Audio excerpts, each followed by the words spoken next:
Hello guys. आज हम जो है वाक्य बनाने जा रहे हैं यूज ऑफ हैज, हैव और बाद में टू पर, जो बाद में टू लगता है।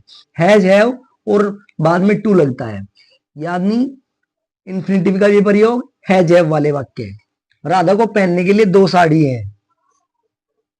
राधा को पहनने के लिए दो साड़ी हैं। राधा राधा को पहनने के लिए दो साड़ी हैं। Radha has two saris. Radha has two sarees. Radha has two sarees to wear. To put on. To put on. मुझे लिखने का कागज नहीं है। I have no paper.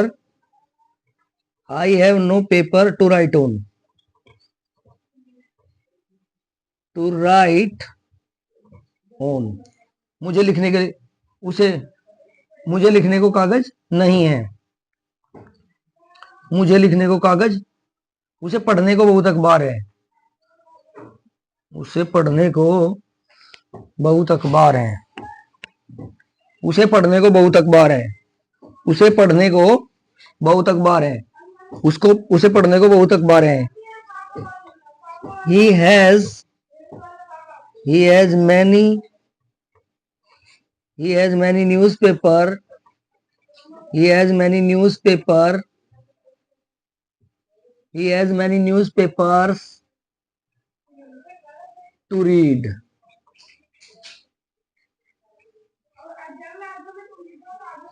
मुझे लिखने का कागज नहीं है। I have no paper. I have no papers. I have no papers.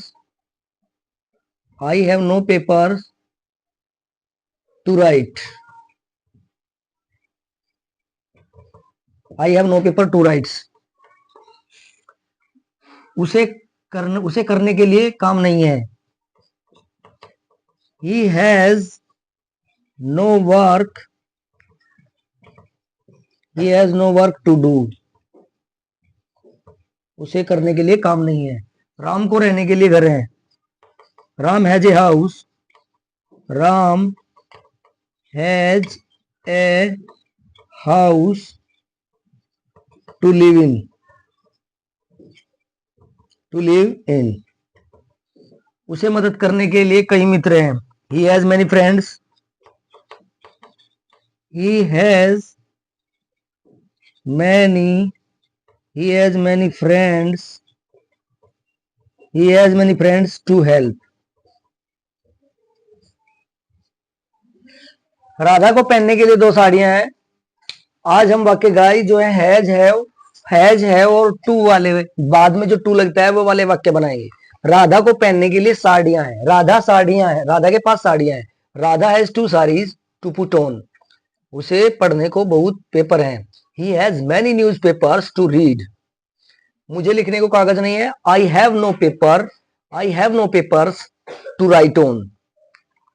I have no paper to write. I have no paper to write.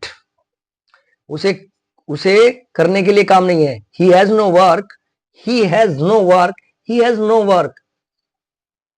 work to do.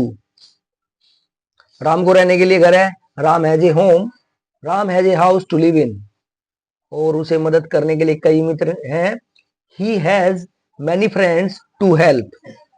Thank you. जय हिंद।